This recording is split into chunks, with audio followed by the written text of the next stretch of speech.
Russia Ukraine యుద్ధానికి త్వరలోనే ముగింపు రానుందా?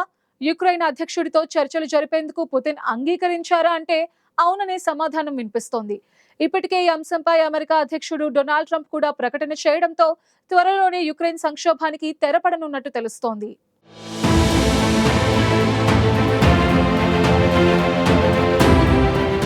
రష్యా ఉక్రెయిన్ మధ్య జరుగుతున్న యుద్ధానికి త్వరలోనే బ్రేక్లు పడనున్నట్టు తెలుస్తోంది. ఈ యుద్ధాన్ని వేగంగా ముగించాలని అమెరికా అధ్యక్షుడు డొనాల్డ్ ట్రంప్ తీవ్రంగా ప్రయత్నిస్తున్నారు. ఇప్పటికే ఈ చర్చల్లో పురోగతి లభిస్తోంది. తాజాగా ఉక్రెయిన్ సంక్షోభంపై డొనాల్డ్ ట్రంప్ సంచలన వ్యాఖ్యలు చేశారు. పోప్ ఫ్రాన్సిస్ అంత్యక్రియల్లో పాల్గొనేందుకు ట్రంప్ రోమ్కు చేరుకున్నారు. ఈ సందర్భంగా ఉక్రెయిన్ సంక్షోభంపై ట్రంప్ స్పందించారు. ఒప్పందానికి చాలా దగ్గరగా పరిస్థితులు వచ్చాయన్నారు. రష్యా ఉక్రెయిన్లో నేరుగా సమావేశం అయ్యేందుకు అంగీకరించాయని, చాలా వరకు అంశాలపై సానుకూలంగా రెండు దేశాలు స్పందించాయని ట్రంప్ మీడియా ముందు ప్రకటించారు. ఆ తర్వాత ఇదే విషయాన్ని ట్రూత్ సోషల్ ప్లాట్ఫామ్లో పోస్టు చేశారు. మరోవైపు అమెరికా దౌత్యవేత్త స్టీవ్ విట్కాఫ్ రష్యా అధ్యక్షుడితో భేటీ అయ్యారు. ఆ సమావేశం కూడా చాలా సానుకూలంగా జరిగిందని రష్యా అధ్యక్ష కార్యాలయం క్రెమ్లిన్ ప్రకటించింది. ఇదిలా ఉండగా శాంతి ఒప్పందానికి తాము సిద్ధమేనని, అయినప్పటికీ ఎట్టి పరిస్థితుల్లో క్రిమియాను వదులుకునేందుకు సిద్ధంగా లేమని ఉక్రెయిన్ అధ్యక్షుడు జెలెన్స్కీ ప్రకటించారు. కానీ ట్రంప్ మాత్రం క్రిమియా రష్యాతోనే ఉంటుందని, జెలెన్స్కీ ఈ విషయాన్ని అర్థం చేసుకోవాలని వ్యాఖ్యలు చేశారు.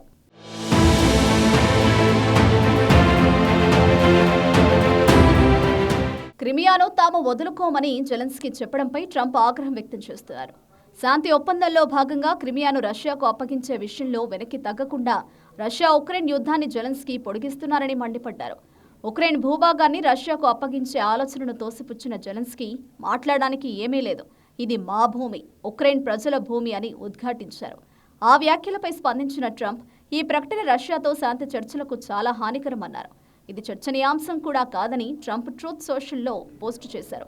బరాక్ ఒబామా అధ్యక్షుడిగా ఉన్న సమయంలోనే ఉక్రెయిన్ క్రిమియాను కోల్పోయిందని, క్రిమియా కావాలనుకుంటే 11 ఏళ్ల కిందట రష్యాకు అప్పగించినప్పుడు వారు దానికోసం ఎందుకు పోరాడలేదని ట్రంప్ ప్రశ్నించారు.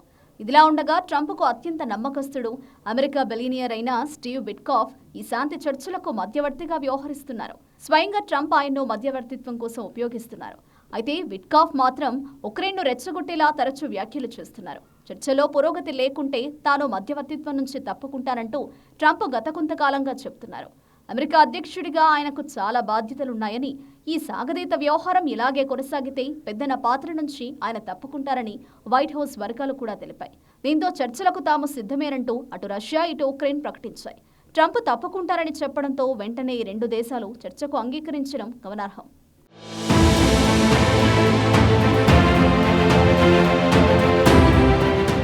2022 ఫిబ్రవరిలో రష్యా బలగాలు ఉక్రెయిన్ ఆక్రమణతో మొదలుపెట్టిన యుద్ధం నేటికి కొనసాగుతూనే ఉంది. ఈ యుద్ధంలో ఇరువైపుల నుంచి వేల మంది మరణించగా ఆస్తి నష్టం ఊహించని స్థాయిలోనే జరిగింది. తాజాగా రష్యా కీవ్పై జరిపిన దాడుల్లో 12 మంది మరణించారు. ఈ కారణంగా పోప్ అంత్యక్రియలకు జెలెన్స్కీ హాజరు కాకపోవచ్చనే చర్చ నడుస్తోంది.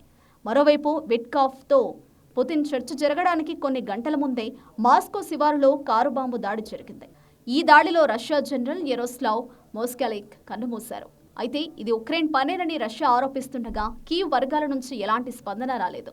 తాను అగ్రరాజ్య అధ్యక్ష బాధ్యతలు చేపట్టిన నాటి నుంచే ఈ సంక్షోభానికి ముగింపు పలకాలని ట్రంప్ ప్రయత్నిస్తూనే ఉన్నారు. ఈ క్రమంలో ఇటు పుతిన్పై అటు జెలెన్స్కీ తీరుపై తీవ్ర అసహనం వ్యక్తం చేస్తున్నారు.